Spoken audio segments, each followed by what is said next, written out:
And now, you're tuned into RBLR, the home of Tampa Bay's RBLR Sports. This is the RBLR Rays podcast. I'm your host, Zach Dobb, along with my co-host, Pat Davenport. Pat, how are you feeling on this spring training's eve? There seems to be some kind of warmth to the breeze at the moment. There seems to be the familiar sound of leather popping, bats cracking, all of those good sounds because pitchers and catchers are finally back. The Rays are warming themselves up for some spring training baseball, and I'm just in a good mood about it. We're seeing people in the clubhouse. We're seeing Fan Fest happening. It's all going down, and that just means that opening day, just a few short weeks away, baby. Isn't it great when you get a notification or you see on Twitter a Tampa Bay Times post? You now don't have to wonder what fresh nonsense has occurred in the stadium saga, and instead can click on the link and watch, or there's a video embedded in the tweet, and watch Rays pitchers throwing, Rays batters warming up. It's a beautiful time of year. It truly, truly is. Yeah, it's what we've all been waiting for. It means that the warm weather's right around the corner. It means that we can just settle down on a Sunday afternoon and just sit and watch a day game. It's bliss. It's bliss, and I've missed it. It is. And we're really glad that you've decided to spend some of that blissful time with us here today talking about Rays baseball. If this is your first time watching us, thank you guys for joining us. We're going to have a great show for you today, jam-packed with infield previews, all the names that you expect to hear, some of the ones maybe you don't. We're going to break it all down for you. If you are coming back again, we thank you for returning. If you would do us a huge favor and drop a like or a subscribe, lets us know you support the show, helps us. It's free to you guys. And if you subscribe and follow us on the socials, you will know when we go live, as we will be doing all season long. And very, very soon, we'll be talking about games being played and not just previews. So you're going to want to be around for all of that. We're going to get right into it for now, though. And we're going to start the infield preview, something I've been looking forward to all offseason. There's, when you look at kind of the positional breakdowns of this team, all of them have exciting things to talk about. The infield, there's just fun players at almost every position in the infield. And we're going to get it started with first base. Pat, who would you say are the primary options for the Rays at first base going into 2025? Yeah, I think the Rays infield, particularly up the middle, which we'll get to in a bit, can be a bit of a puzzle that we're going to need to solve. But I think pretty safely we can chalk Yandy Diaz in as our primary guy at first base. There were questions about whether he'd be on the team this year, but he is, and therefore we can chalk him down to be the first baseman. I think Jonathan Aranda is going to get some looks in every now and again. And potentially, you could maybe, if you want to stretch it, push a catcher like Danny Jansen, Ben Rotvet over to first base. But I think the two main suspects that you're going to want to look at are Yandy Diaz and Jonathan Aranda. Yeah, and I think this has been something that we've kind of known all off season, that these are the two guys that are going to get this spot. Like you kind of mentioned, the middle of the infield has, there's some element of competition going on for those spots, especially with the potential injuries of the guy who might be starting at second base. The corners are kind of locked in. And the thing that kind of makes it interesting is while at third base, we'll get to that in a minute, there's not really much of a contender to take starting spots away. There's nobody that's performing at the level of the guy who's starting. You could still say the same thing for first base, but there is somebody who's kind of nipping at the heels and is providing a lot of value on his own right. And that's Jonathan Aranda. He is a guy that we've watched for years, tear it up in AAA, put up crazy numbers. And we always say, well, when's he going to do it at the major league level? He's done everything he can do at AAA. It's time to see it at the majors. And as we kind of discussed during the offseason, we saw a little bit of what he could be when he came up and had a really, really successful 24 campaign, because despite the fact that he had an injury to kind of start the season when it looked like he might have been getting onto the roster to begin the season, he came on and played 44 games for the Rays, 6 home runs, 14 RBIs, /234, 308, 430. That 430 slug is really nice for a guy just coming up from the minors. 113 WRC plus, 0.4 F4 in only 44 games. Significant. Yeah, particularly when you count the fact that he's not earning any WAR from his fielding contributions. He's a guy that is not going to be able to field any position particularly well, but you can kind of hide him at first base. I think what's exciting is when he, like you said, when he first came up, he felt like he was just like hitting the ball really hard right at guys and getting a lot of batted ball luck. But then in September, that started to turn around and he really started to show the promise that we all hoped from him coming into the campaign. And I think he's also a candidate to really benefit with the move to Steinbrenner Field in 2025. I think short porch in right field, lefty hitter. He's a guy that's kind of like a line drive hitter as well. He hits a lot of like smoked line drives, but they'll turn into home runs with that short porch. So I think there's no way that you can keep this guy out of the lineup for any kind of particular length of time. The amount of reps he gets at first base, I think, really depends on how healthy Yandy Diaz is and how many times they want to give him a DH day off his feet. Yeah, and I think when you look, you make a really good point of it's just hard to keep a guy like him out of the lineup. A 113 WRC plus in a slightly longer cup of coffee is not a bat you can keep out of a lineup like the Rays, where you just do not have a wealth of guys hitting at that level. You got a couple guys that are producing there, but you just don't have enough guys to keep him out of the lineup. And he performs fine at first base. It's not amazing. The issues with him defensively have been talked about ad nauseum. If he could play a competent second base, I think there's a really good chance that Brandon Lau could have gotten moved this offseason. Because it's almost like almost too easy of a switch in to swap Jonathan Aranda for Brandon Lau, because they profile not quite the same, because I don't think Aranda has quite the power that Brandon Lau does.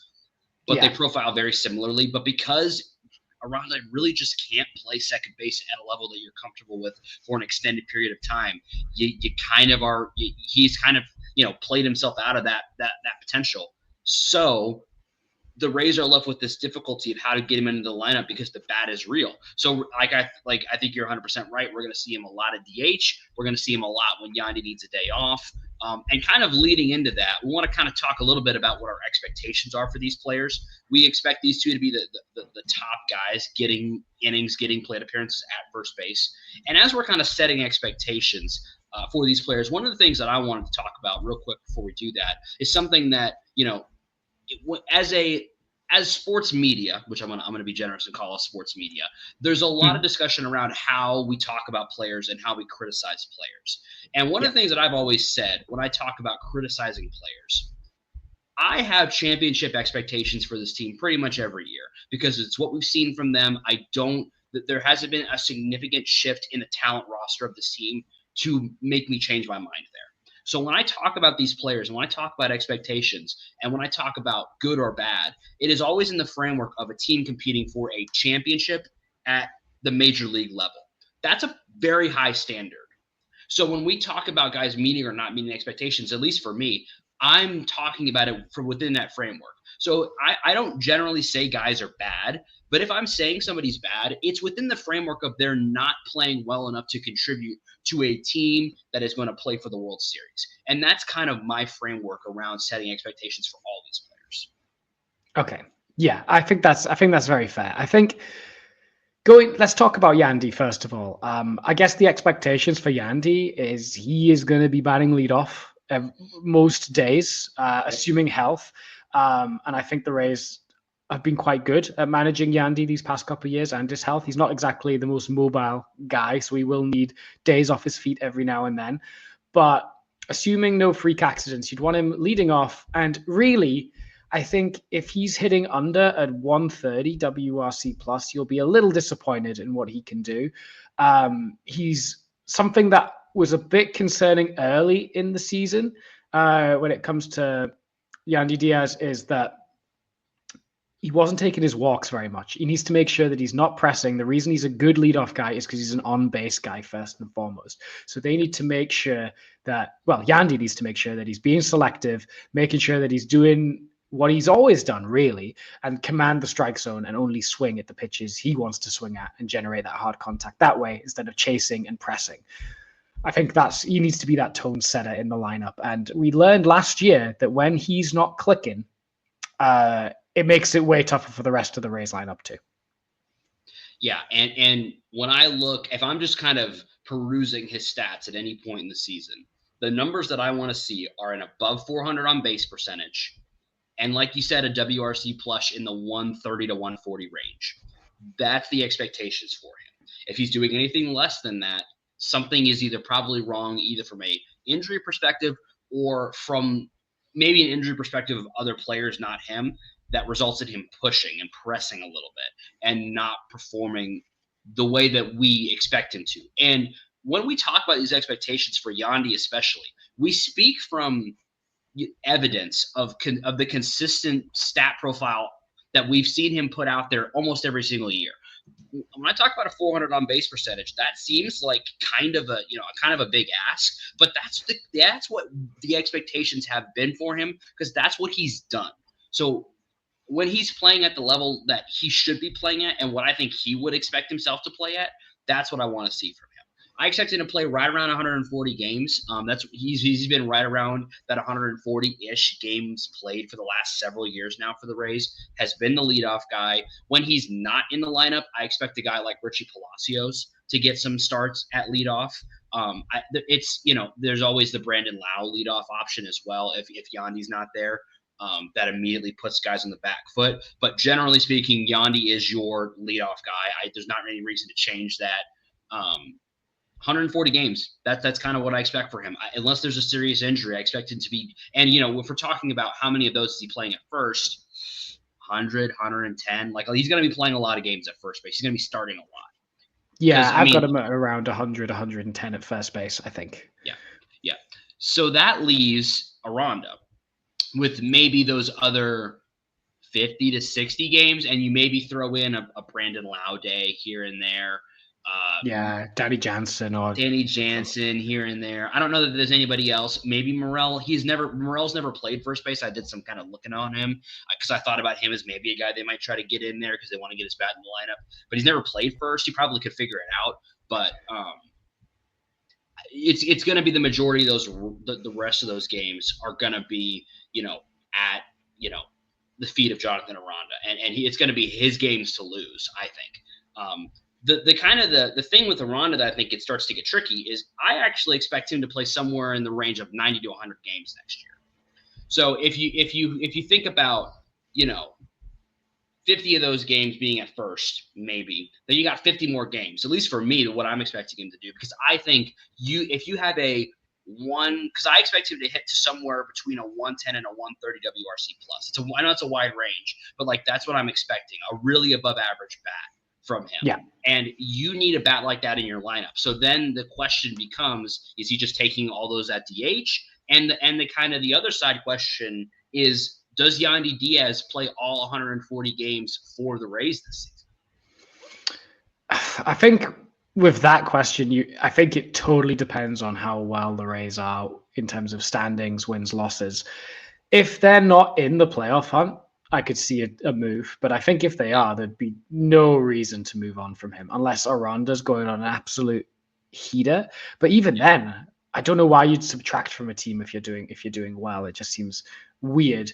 Do you think there's any weird rogue people in the minor leagues that you think could get a look at first base? Let's say, for example, Yandy Diaz gets significantly hurt. Jonathan Aranda takes the bulk at first base, but you need a guy there to get Aranda off his feet every now and then. Is there any kind of rogue prospects on your radar sitting in the high minors? The only guys that I think, really there's only one guy that I think could, if we get to June and you just need somebody and you're in the midst of a playoff hunt and you really need to keep pace and you need somebody to come up and try to approximate major league average performance, the only option for me is Trey Morgan.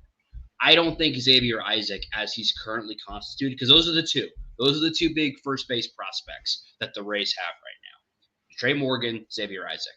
Of those two, I don't think Xavier Isaac, if you brought him up to the major leagues right now, I don't know that his swing would play well enough. I think he'd probably run into a couple balls and they would go way farther than they have any right to go. But I don't know that he could come to the majors right now and provide value.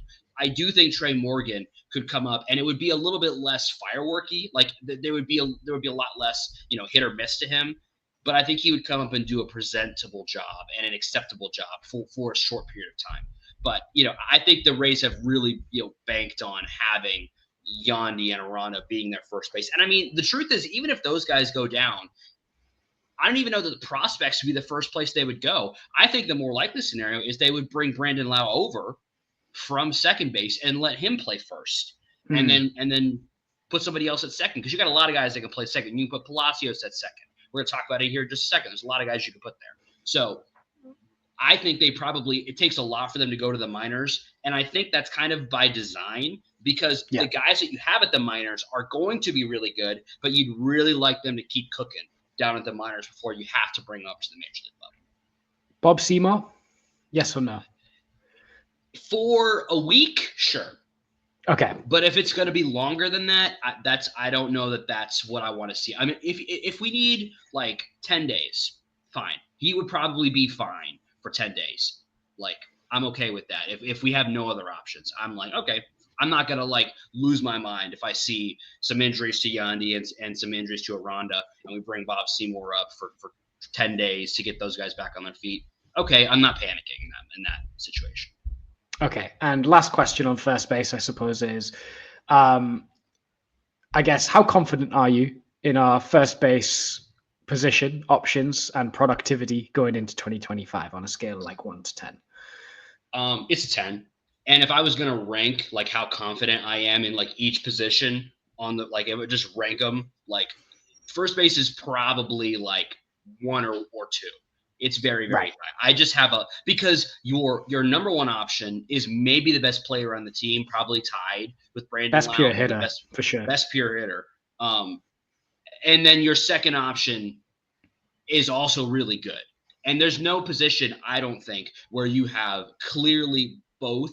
You would be totally fine if either one of those guys started an extended period of time. I would be comfortable if we traded Yandy starting Jonathan Aranda this almost the whole season. I would be fine with that. The defense might suffer a little bit, but I would be totally fine starting him basically the entire season. Yeah, I'm with you in terms of confidence. I think that's probably the position that is least likely to become a big problem for us. Yeah. And we kind of mentally geared ourselves up for Yandy to be gone. So the fact that we have him feels like an acquisition almost. Yeah. It feels okay. like a bonus. Yeah. Yeah. So first base, 2 thumbs up, and probably quite easy to solve. Indeed. Second base. Now, with second base, I think we all immediately go, it's Brandon Lau. Brandon Lau is our second baseman. Yes, so true. But also, Brandon Lau will definitely not be playing all 162 games. It's who he is as a person. Let's say best case scenario, he plays 100, 110 games as second base. That's probably the best case scenario. We've still got 50 games to cover there, at least. But realistically, we could have anywhere up to half the season to cover at second base. Who are the other players for you that could play there? And I think when you look at the options I'm about to list out, you can tell that the Rays know that, because there's quite a few that can play there. You can play Richie Palacios there. You can play Jose Caballero there. You can play Curtis Mead there. You could moonlight Christopher Morel a little bit there if you needed to. Ha-Seong Kim can play there. Taylor Walls could play there. You could go you could genuinely go maybe 7 or 8 deep on guys that could play second base and be competent.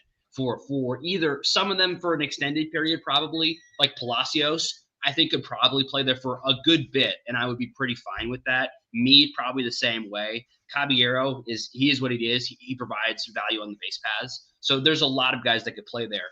And I think that's by design, because they know the guy that they want to be starting is at best, like you said, playing 105 to 110 games.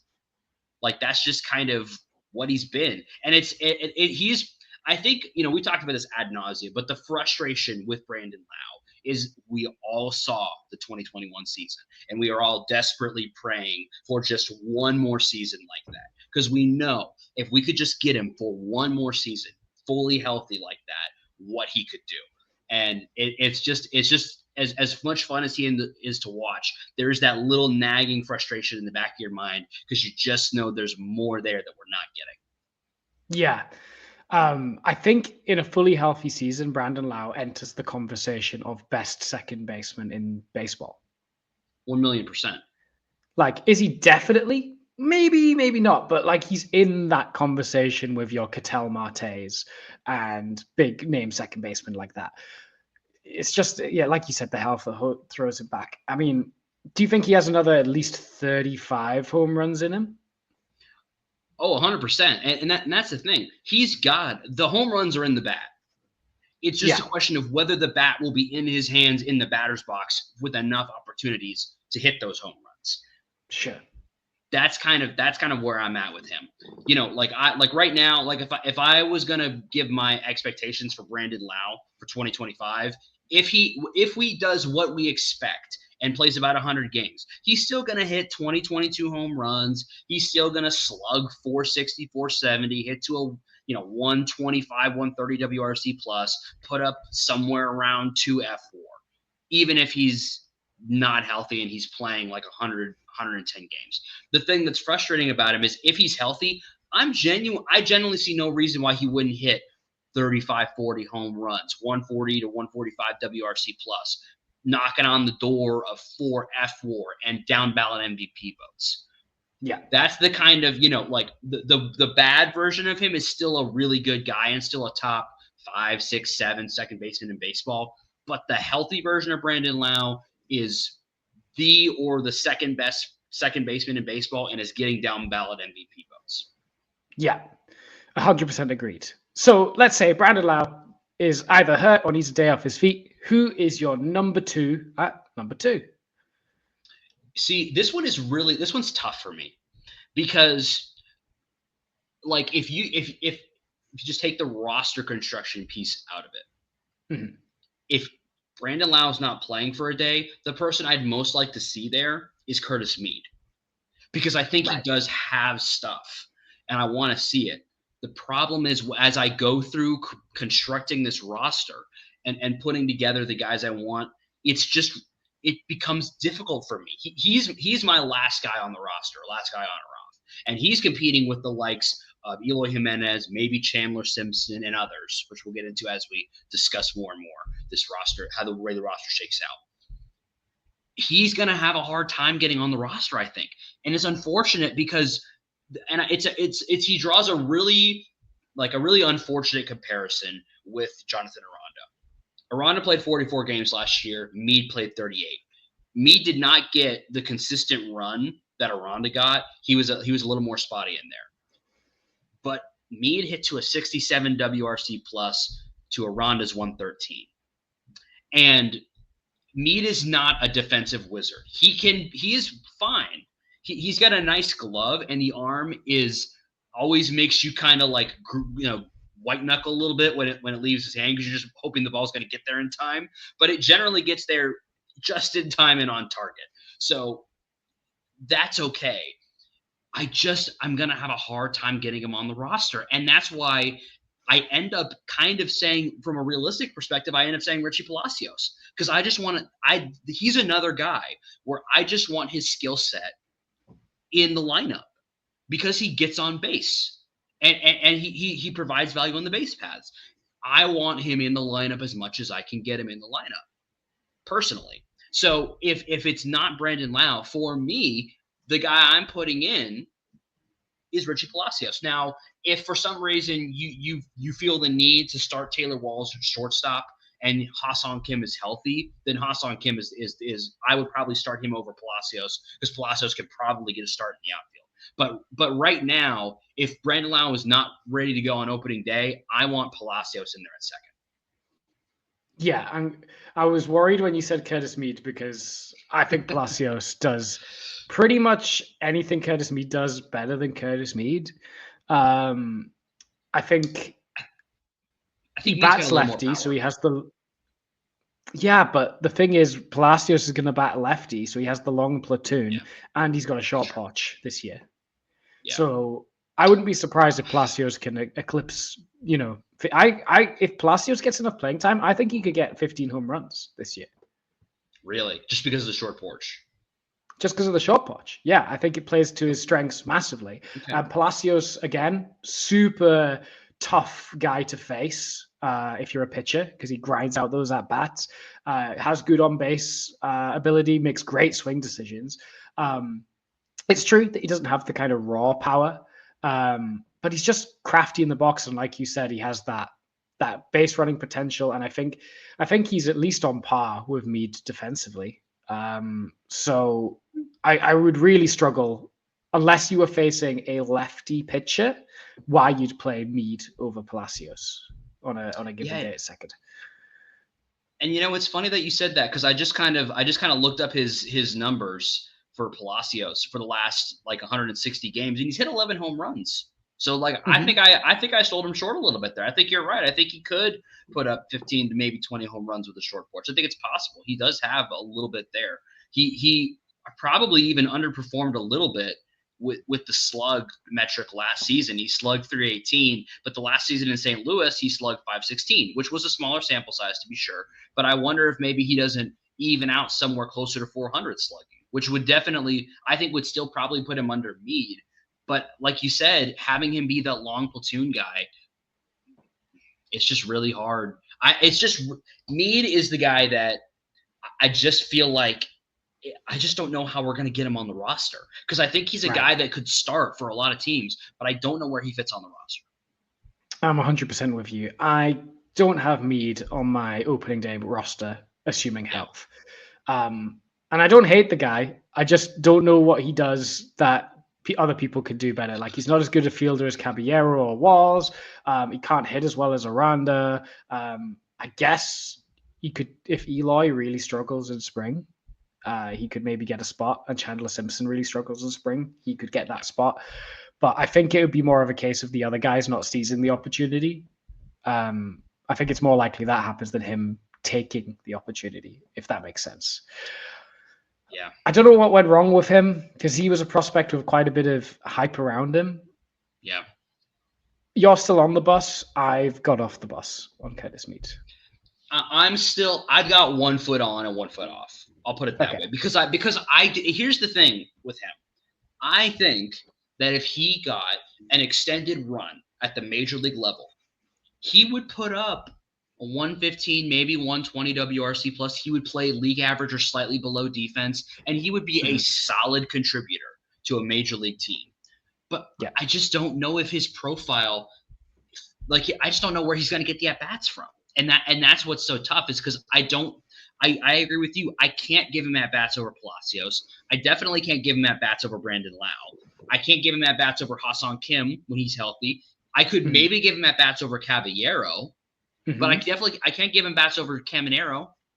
No, and if Caballero's in, it's not because you need hitting right now. It's because you need to field. Yeah. Right. And so, it's tough. I feel bad for Curtis Mead.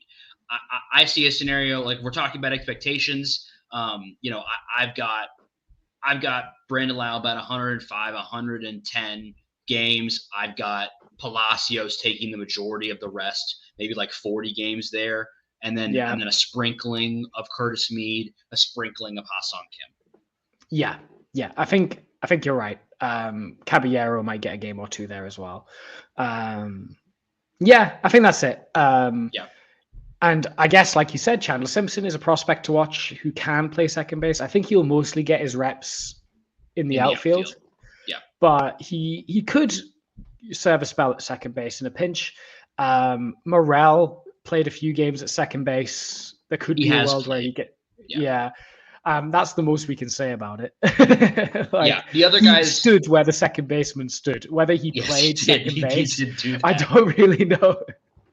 The other guys to watch from the minor league perspective are Cooper Kinney and Emilian Pitre, which I probably just butchered his name. I'm sorry, Emilian Pitre. I probably just butchered his name again. Right. Sorry, man. But those are the guys to watch in the minors. And second base it's a long line to get to second base right now. But those are, if you want to look for some guys of the future, those are the guys to look at and watch a little bit if you want to. Yeah. Did Braden Taylor ever play any second base coming up? He's a utility swingman guy. He could play there. He could honestly. Now you mentioned that, I kind of am mentally slotting Braden Taylor as a third baseman, but he probably has an easier path to MLB playing time at second base, even over those other guys I just mentioned, because he's farther along in his development than the other guys I just mentioned. So he's another guy that, I mean, he could absolutely affect the major league roster for a game or two.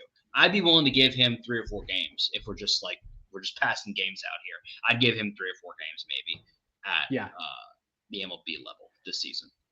Yeah, I am like 7.5 out of 10 confident in second base. I think the thing we have at second base is depth.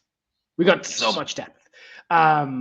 And there's nobody that's like, oh no, we have to play this person at second base today. Right. We got none of that. But whether it's a position of strength or a position of really depends on how much time Brandon Lau plays. Right. Yeah. And I think even if Palacios is healthy, I'm still at like a 7. Yeah. Like I think I'm at an 8 because I'm assuming Brandon Lau is going to play most of those games. But even if it was just Palacios, I'd probably be at like a 6.5 to a 7. I'd be like, okay, I'd be okay with that. Let's see what the kid has. Let's go. It's only if you were telling me we're starting Caballero like every day, I'm like, oh, that's not awesome. I sure hope he gets on base so he can steal and it doesn't get thrown out, because otherwise I don't know what value we're going to get out of there. But yeah, I think the 7.5 to 8 is that's a good. I mean, but again, if Brandon Lau's healthy, it's like an 11. So yeah, right. Which I know a lot of Rays fans in and out on Brandon Lau. But unfortunately, if you're a Brandon Lau hater, you've come to the wrong podcast, because we are Brandon Lau enjoyers. Just admit that like striking out is fine if you hit 40 bombs. Like, you all loved Carlos Pena. You did. And he's the same kind of profile of hitter. So like, you can't like Carlos Pena and not like Brandon Lau. You can't. And you can't like fashion and not like shop.rblrsports.com. Because when you go to shop.rblrsports.com, you get access to the best merch inspired by your favorite Tampa Bay sports teams. The Rays, the Bucks, the Lightning, the Rowdies, the Sun. It's all there at shop.rblrsports.com.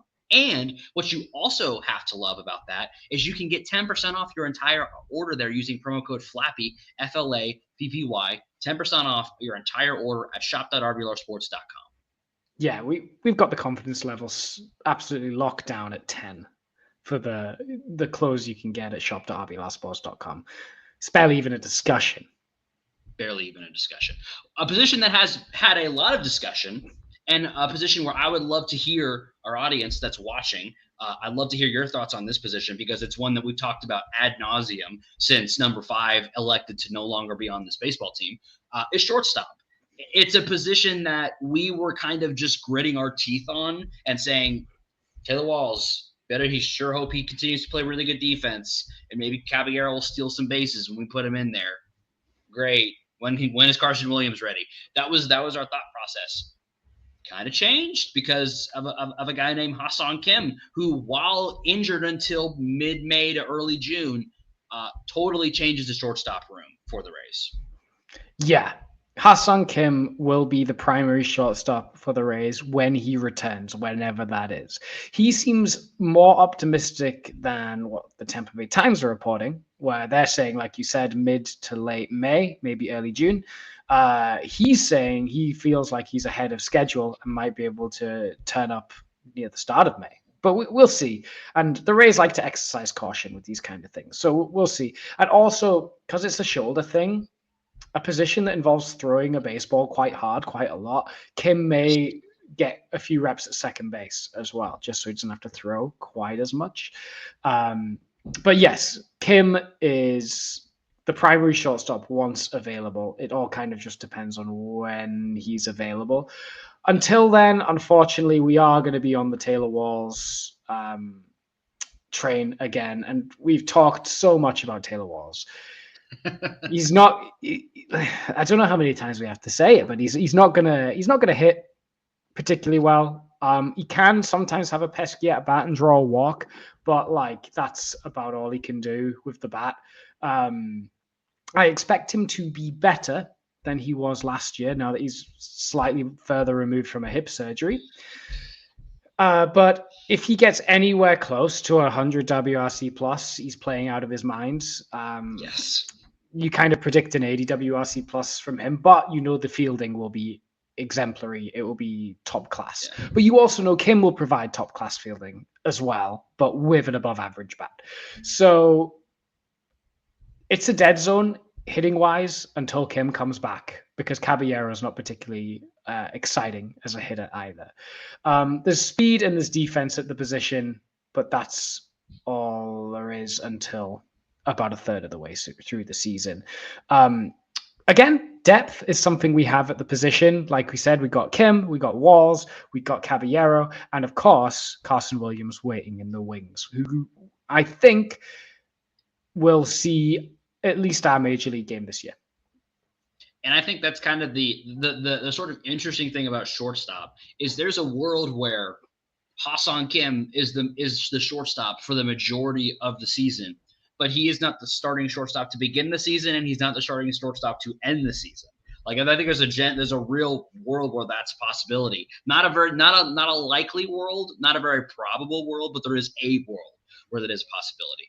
I am targeting third week of May. We have a home series that starts at the beginning of that week. That's my current target date to get him back, which would put us about 40, 45 games in.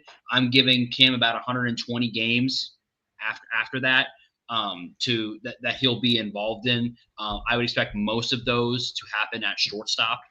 I think more closer to 115, actually, now that I think about it, because if he's 45 games there. Yeah, Fangraphs 110, 115. Fangraphs projects him to play 100 games next year. Yeah. But when he's playing, I expect him to hit around that 108, 109 WRC plus that he's shown in previous years, and he's probably going to put up 2 or 2.5 F-WAR when he's on the field, which is awesome. And that is what changes the mindset around shortstop, because your other options are Jose Caballero, who had a nice let's be fair, Jose Caballero in 2024. 140 games played, 9 home runs, 44 stolen bases, 83 WRC plus, 1.9 F. That's not terrible. 2 wins. Okay, that's fine. You're not crazily excited about that, but it's okay, all right. That's not terrible. The thing is, he's not as good at defense as Taylor Walls is, which is why the expectation was that Walls was going to start at shortstop, because they'd rather have Walls' defense than Caballero's bat and feet. Walls is giving you, 80. He gave us last season. He was hurt a little bit. 84 games, a 60 WRC plus, 0.2 negative F-WAR. The one that is the one stat that for me is the hardest to look at is his 248 slug. It's just hard. It's just tough to look at. 183 average. I don't expect him to be that bad this season. I expect him, the one thing that's good about him is he's, like you said, he does kind of get on base. But I only expect him to play maybe 60, 70 games, because I think we're going to see the majority of those games are short played by Ha-Seong Kim. Yeah, I'm fully with you. Let's throw some respect on Caballero as well, because he was the league leader in steals as well. He was.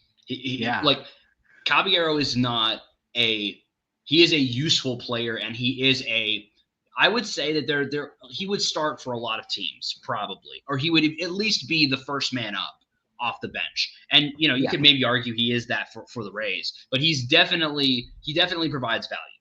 Can't say he doesn't provide value. He does. Outs above average, love him as well. He had 7 last year, which had him over 90th percentile.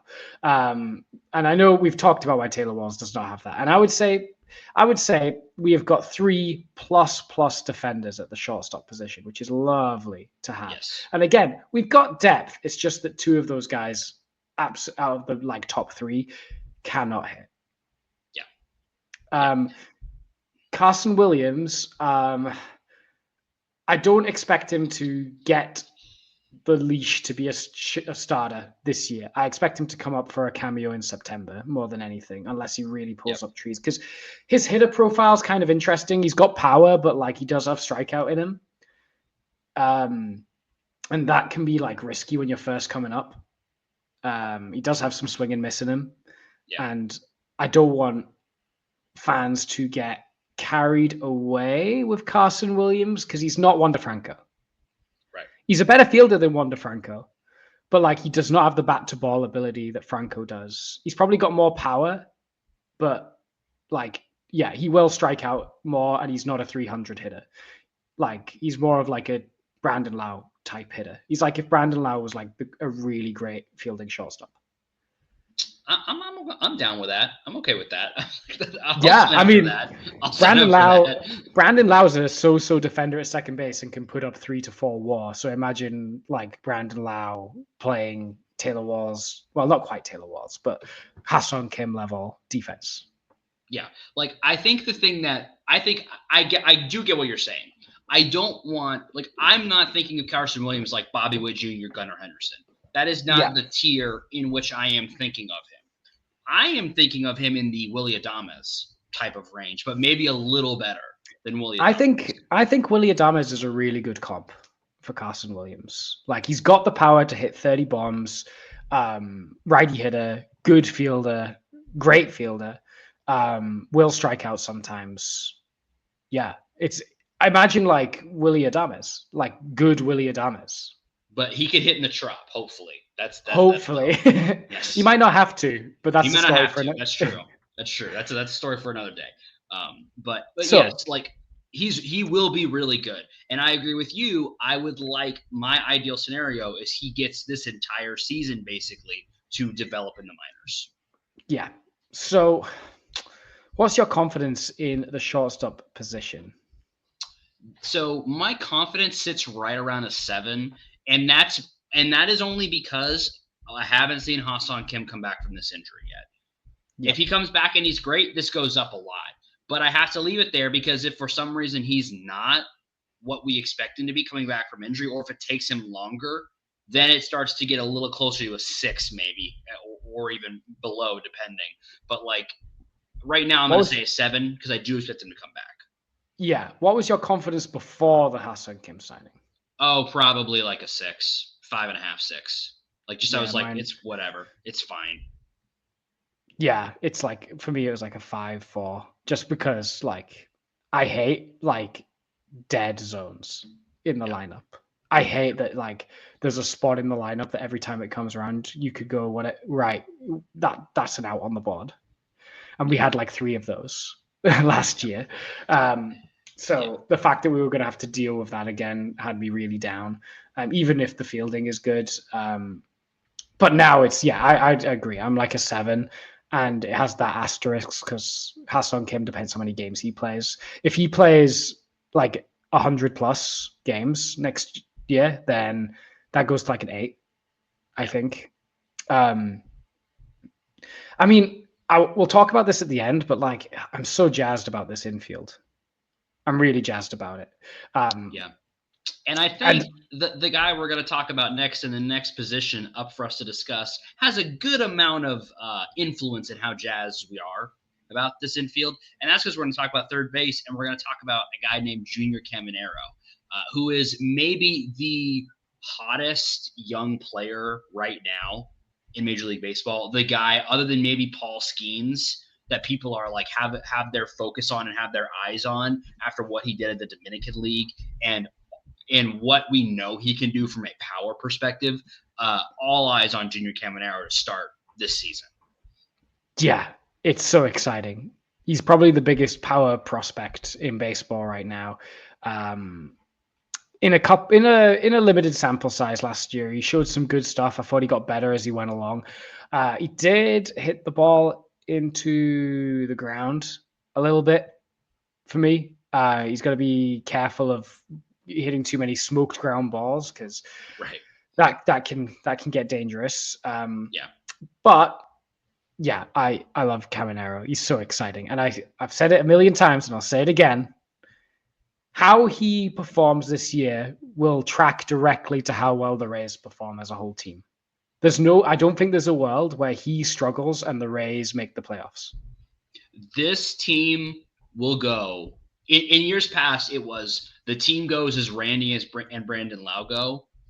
This year, and probably going forward, it is this team goes as Junior Caminero goes. And you can maybe put Brandon Lau still in that category, but you are 1,000,000% right. Because when you look at a lineup, if you insert a Caminero playing at the level that we hope he can play, the way that affects everybody else in the lineup, especially if Brandon Lau is in that lineup as well, the way that affects the rest of the lineup, it makes it so difficult to pitch around. Because and I think one of the big things about it is you could have Brandon Lau and Junior Caminero from opposite sides in the batter's box, maybe one after another, making it just so difficult for any pitcher. And late in the game, really difficult for a reliever because you can't just pick, you can't just stack it. You've got to have somebody who's roughly platoon neutral to get those two guys out if you're coming up against them. If there's a scenario, right, where you're coming up against the top of the Rays lineup and you're looking at Yandy Diaz, Brandon Lau, maybe Morel, maybe Aranda, and then Junior Caminero, you are in a situation where you have to have a platoon neutral guy, or you just gotta really hope that one of the guys on the other opposite side is not gonna get the job done, because it's just gonna be so difficult to navigate. And that's not even getting into the guys like Morel or Josh Lowe.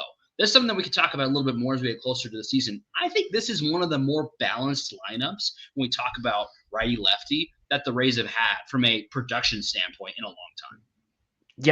Yeah, definitely. Good options on both sides.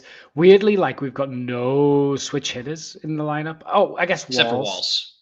Yeah. Yeah. But like, does it count if he's if he sucks from both sides? Yeah, I mean, Caminero, it's a lot of, the one thing that scares me, it's a lot of pressure to put on a 21-year-old. For sure. That he's going to have to just run as the starting third baseman. I've got him down for 150 games, maybe 145 games at third base. Yeah.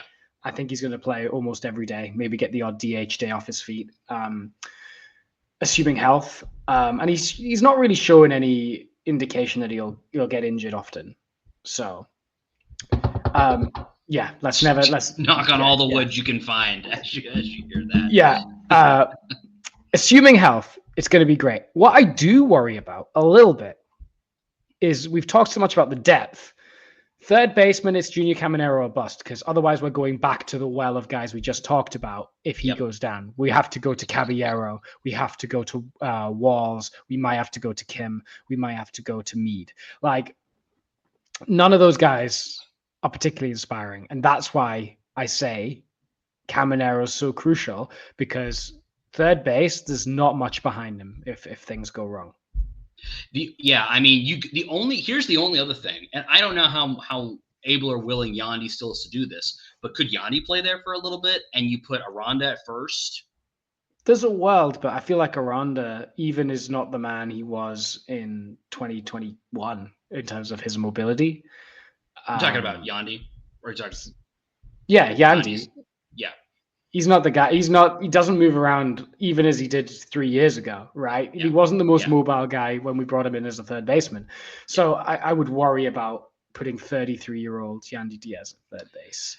Yeah, I do think you're right. I have my number two guy behind Caminero is a guy that I don't even know is going to be on the roster, and it's Meade. That's the unfortunate thing. The good news, if you're looking at third base from a depth perspective, is you do have a bona fide guy in the minors that could be that backup in Braden Taylor, and he does have utility ability as well. So I do think in the future you're going to have a good second option behind Caminero to give him a day or two off his feet. And I do think Ha-Seong Kim is a good option as well. The problem is if he's not playing third, somebody else has to play shortstop. But if he's if Ha-Seong Kim is still with the Rays next year, then I think third base becomes a position of strength, because you could have Williams playing shortstop and Ha-Seong Kim playing third. So again, this year, I kind of agree with you. It is a bit of a position of weakness when it comes to depth, but I do think that is going to get sorted out even as soon as next year.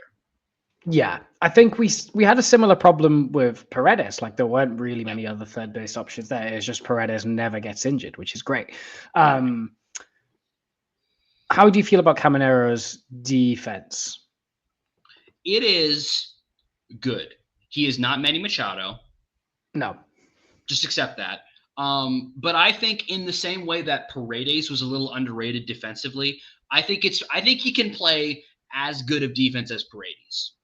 Right. I think it's about the same. I think his arm is pretty good. His glove is pretty good. I don't think he's not the most mobile guy out there. He's mobile enough to get the. I mean, he was originally a shortstop a couple of years ago. He was considered a shortstop. So, and he made the move to third base faster than some other guys. I mean, there was a lot of talk about Wander making the move to third, and he didn't end up doing that. But Caminero did make the move to third, probably because they were expecting to have them both in the same field. But I'm just going to let that go, so I don't have to think about it anymore because I don't want to think about that. It's going to make me upset. I think he'll be fine at third base. I'm not overly concerned about his defense.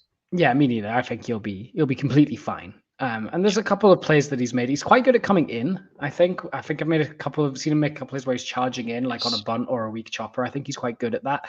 But I think he's pretty fine overall. And he's not going to steal many bases. I don't think he's not the fastest guy out there. We just need him to stay healthy. That's the thing. We just need him to not get hurt and then watch the home runs pile up. I'm putting myself at a 7 out of 10 confidence just because I think he'll be great. Do I think he'll be great straight away? Not a sure thing. Do I think there might be an adjustment period because he's 21 years old? Quite possibly. And we need to temper our expectations. Young players, I've said it a million times, will go through the worst slump you've ever seen at some point. Caminero will probably do that at some point this season. But if he really clicks, then there's no reason why this team can't be fighting for, 95 wins. So it's just a lot is riding on him and there's no depth behind him. So I'm putting third base as like a 7 out of 10 confidence. The rational part of my brain says a 7. This other part of my brain has a loop of Junior Caminero's home run over that giant wall in the Dominican series playing on repeat every about 30 seconds. So I'm going to put it at an 8 because I just can't pretend that part of my brain isn't there. I really do not have a lot of concern about him being good pretty soon out of the game. Maybe not right away. Maybe it'll take him 20 games maybe to ramp up. But I think the fact that he was performing at the level that he performed in clutch moments against MLB-ish arms, MLB-ish competition. I don't know if it's MLB. There were some MLB players there, some of which maybe are, some blast from the past names out there. But there were some MLB-ish competition there, and he was performing the way he performed. So, and I'm not saying he's going to perform that well at the majors, but I do think somewhere in the middle is a good starting point, and that's going to put me at about an 8 to start off with for third base. Yeah, I think that's fair. Here's my bold prediction. Okay. Does anyone have the stat for the longest home run in Rays history? Oh, let's see if I can find it real quick. So in 2021, I think the Rays as of 2021, and I don't know if anyone's hit one further than this. As of 2021, Willy Adames hit one 462 feet.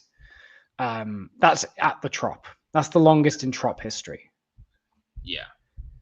Okay. Does Junior Caminero hit a home run over 462 feet? Oh yeah. 100%. I'm finding as I'm looking it up, Avisail Garcia hit one 485. Okay. But that was at the Marlins Park. Didn't Mike Zunino? I don't know if it was longer than Adames's, but I thought Mike Zunino had a 470 home run at some point at the Trop. Maybe I'm misremembering that. But either way, I think Junior Caminero will in short order own the longest home run hit by a Rays player. Period. Right. Yeah. I think that's my bold pick, is that he will hit the longest home run in Rays history this year. Do we go to Coors at all this year? I know we play them at home to open the season, the Rockies, but I don't know. It's a good question.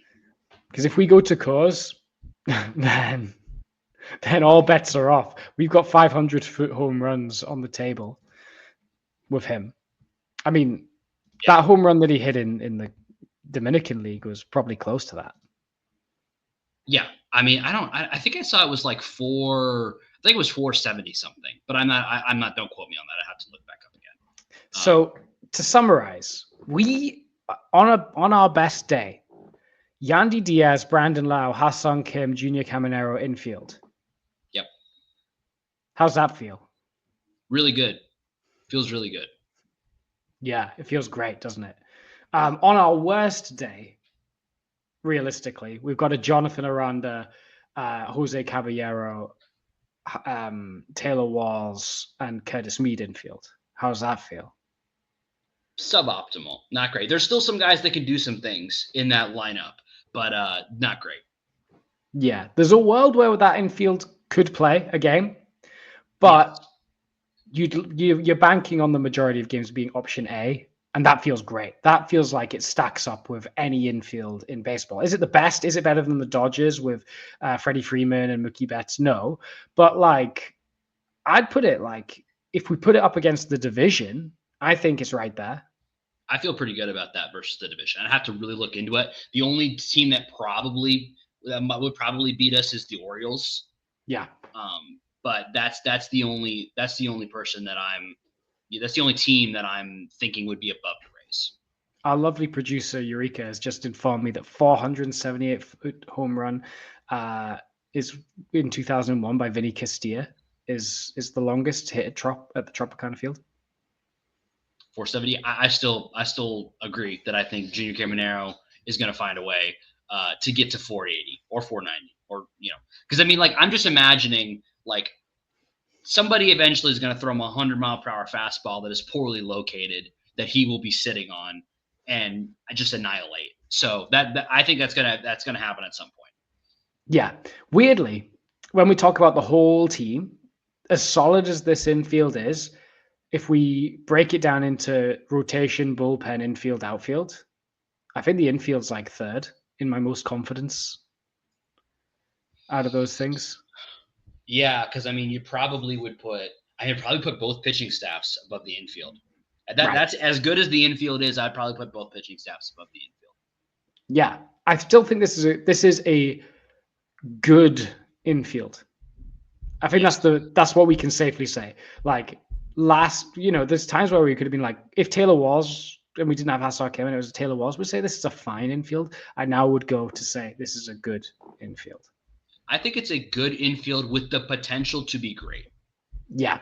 If health is there and guys play the way they're supposed to, this is a good to great infield. Yeah, it's just a shame we've been so hurt these past couple of years where we always have to be scared about health. Yeah. But hopefully maybe this will be the year that the Rays get some positive luck in that way. And we're going to find out very, very soon. Spring training starts for the Rays this Friday on the 21st. We get the first Rays spring training game. Exciting times. As we're kind of wrapping it up, do you expect any surprises for the Rays on opening day in the infield, or are you expecting Yandy, Bilal, Walls, Caminero? Yeah, I don't expect this group to change now. I think the infield is set. I think maybe the infield is the most set of any of the four groups that we talked about.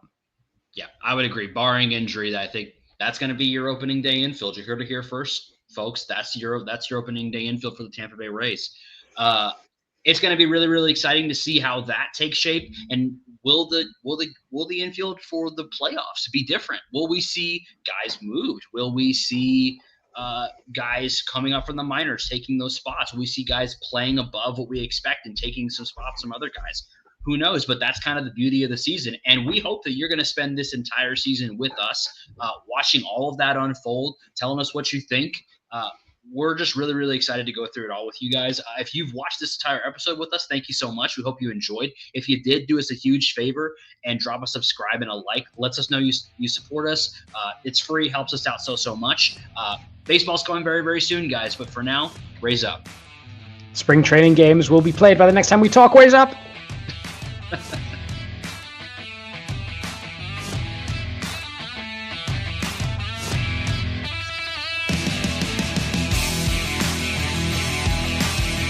Thank you for tuning into this presentation by RBLR Sports. On your way out of the stadium, please remember to like and subscribe.